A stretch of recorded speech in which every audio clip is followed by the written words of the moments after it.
पर उससे राष्ट्र का क्या मंगल है? जिस राम राज्य की अवधारणा पर आज पूरी सत्ता चल रही है, जिन महात्मा गांधी ने भी राम राज्य की ही परिकल्पना की, उस राम राज्य को हम कितना अचीव करने में अभी तक समर्थ हुए, यह बात निश्चित है कि गड्ढे में गिरे हुए किसी चीज को निकालने में समय लगता है। पर भारत के एक एक नागरिकों को भी यह बात जाननी चाहिए कि राम राज्य के विषय में भगवान राम जिनको नियुक्त कर रहे हैं, पादुका लेकर जा रहे हैं, डायरेक्टली इनडायरेक्टली राजा वही रहेंगे। तो ऐसा नहीं कि भगवान राम ने कहा तुम ले जाओ, तुम ले जाओ। हमें मौलिक बातों का भी चिंतन करना चाहिए वर्तमान भारत में। भगवान राम पूछते हैं, भरत क्या मैं जब से वहां से आया हूं तब से गुरुजन, आचार्य, पुरोहित, अग्रज, वैद्य, इन सबका सम्मान मैं जैसा करता था तुम्हारे राज में हो रहा है? भरत जी ने सिर झुकाकर कहा मैं प्रयत्न कर रहा हूं, गुरु का, गुरुजनों का, अग्रजों का। पर दक्षिण के तमिल कम्बन रामायण में एक बड़ा सुंदर विश्लेषण मिलता है। और दक्षिण का रामायण इसलिए पढ़ना चाहिए कि उत्तर भारत से ज्यादा दक्षिण भारत में आज भी आध्यात्म बचा हुआ। अयोध्या, मथुरा और काशी उत्तर भारत में है, पर भारतीय सनातन परंपरा के गहरे बीज आज भी दक्षिण भारत में बचे। यद्यपि वर्तमान दुश्चिंताएं चल रही हैं, जैसी शासन और सत्ताएं हैं वो मिटाने पर लगे हैं, मिटे, पर जड़ें इतनी गहरी है राम राज्य की और राम की। उस कम्बन रामायण में भरत जी से पूछते हैं कि पुरोहित का नाम पूछने से तुम्हारे मुखमंडल पर वो चमत्कार नहीं दिखा, चमकता हुआ? क्या तुम पुरोहित को छोटा समझते हो? इधर बैठे हुए संत और पुरोहित जन भी इस पर ध्यान जरूर अपना रखें। पौरोहित्य कर्म को क्या तुम निम्न समझते हो?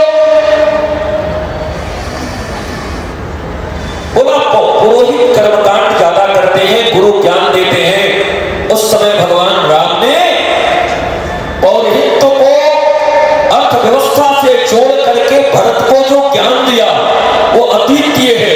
और यह ज्ञान भारत को, भारत के नागरिकों को और भारत के इतिहास को विकृत करने वाले जो लोग, जो कि सैकड़ों वर्षों तक जिस गुलामी में भारत रहा हो, तो इतिहास तुम्हारे मन के नहीं होंगे, ये तो तय है और पक्का है। सत्ता जिसकी होती है इतिहास वहीं से लिखा जाता है। तुम सैकड़ों वर्ष तक गुलाम रहे हो और उस गुलामी के काल में लिखी गई इतिहास तुम्हारे शौर्य, ओज, तेज, वीरता, धीरता, गंभीरता, तुम्हारे धर्म, धुरंधरता, तुम्हारे व्यवहार, इसका वहां पर कहीं भी अंश भी देखने को मिलेगा नहीं, न लिखा गया है, वो छुपाया गया है। लोग कहते हैं इतिहास बदलता है, बदलना ही चाहिए। हर गलत चीज को मिटाकर सही का स्थापना होना ही चाहिए। रावण के मृत्यु के वध के बाद जब लक्ष्मण जी ने प्रश्न पूछा कि हमने तो सोचा कि बाली का वध होगा तो ये किष्किंधा का पूरा राज्य हमारे अयोध्या के अधीन होगा,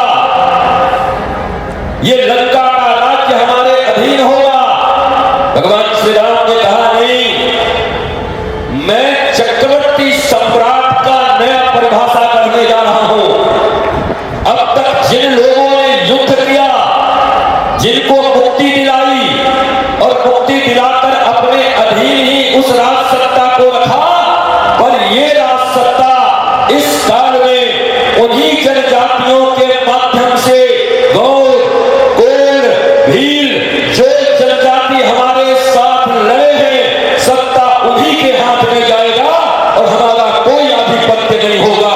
पर केवल सत्ता नहीं बदलेगी, सत्ता के साथ साथ व्यवस्था भी बदलेगी।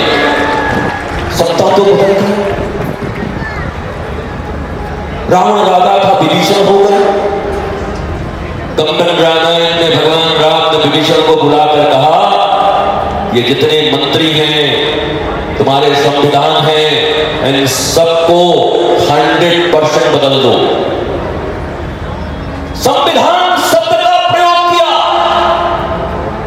100% बदल दो, क्योंकि ये रावण राज था और रावण राज के संविधान और रावण राज की व्यवस्थाएं अगर चलती रही तो राजा कितना भी प्रतापी हो, राजा कितना भी पुण्यशाली हो, पर उस राष्ट्र का मंगल नहीं हो सकता। इसलिए बदलना है तो पूरी व्यवस्था बदले।